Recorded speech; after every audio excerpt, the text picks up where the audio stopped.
PlayStation Access, and I have finally caught up with Dying Light. Now, Nathan got hands-on and actually played really well, but I've got a whole ton of questions to ask you. All right. Now, to start with, when I caught up with you this time last year, we saw the single-player stuff. Today is co-op, so tell us a little bit about co-op.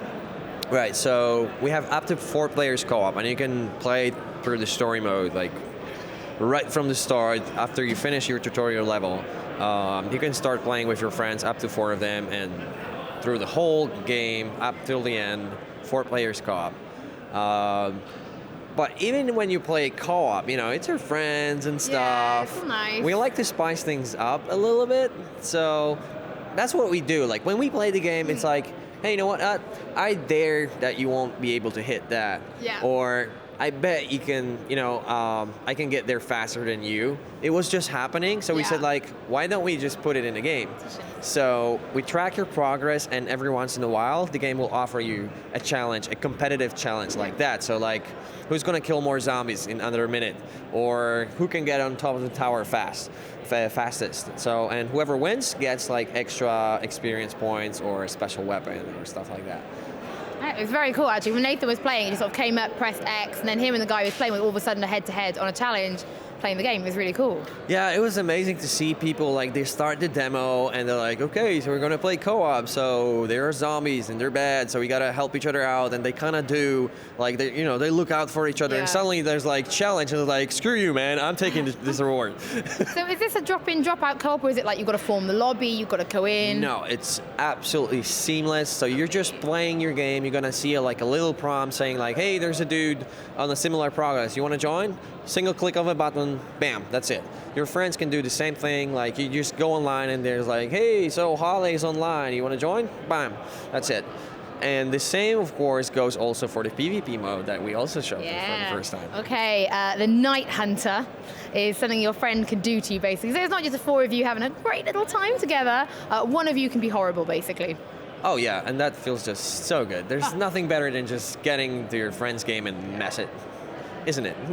It's really good. But tell us, how does this work? It's very asymmetrical co-op. It is about dropping in and really screwing up the game. These guys are on their way back to a safe house when the hunter kind of dropped in. Well, it can happen pretty much any time. So we have a dynamic day and night cycle. Yeah. So whenever the night comes, one of the scenarios that you might encounter is another player joining the game, but he's not a friend. He's this super infected creature.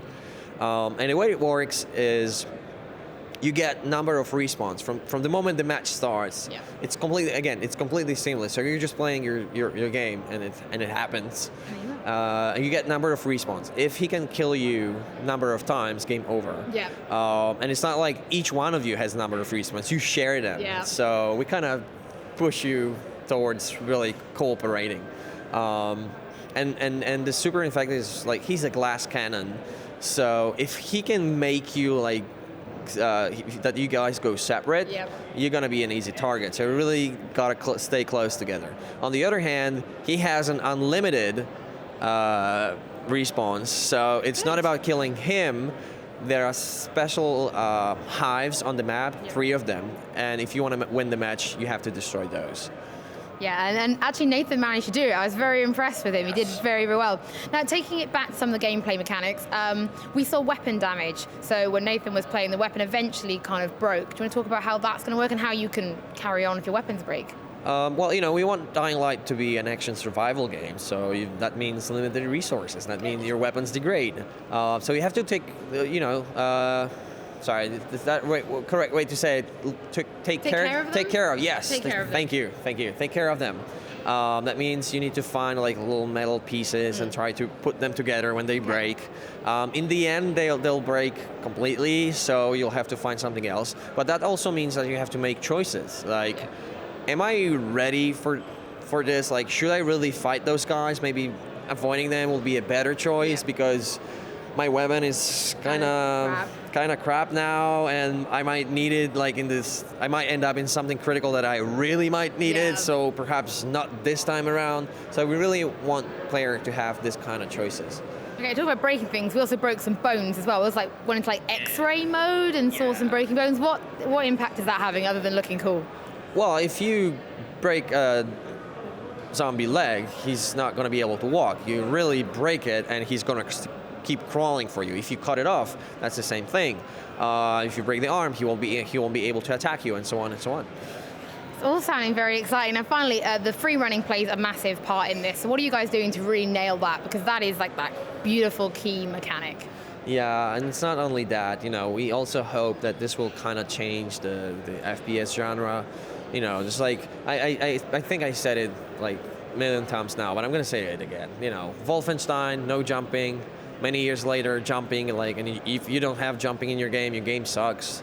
And I see people playing the game. We have players playing it for hours, and then they go back to a regular FPS game, and they're like, that kind of feels weird. Like, I can't go over a wall, or I can't climb the fence. It's like, weird. So I would hope that we can establish like a next step in the evolution of FPS games. I know it's a bold statement, but I believe it. So, in a couple of years, you might be expecting like this level of freedom. Yeah. It's going to be basic. I'd like that. I have no complaints with that, because it really does change the level. Like, all of a sudden, you've got all lift. maps are open vertically. Yeah. Like, it changes a lot. It's going to be great. It's going to be incredible. Thank you so much for your time. It's been great to finally catch up with you. You guys can stay tuned to the channel, because hopefully in the future, loads more on Dying Light and loads more coming from PlayStation.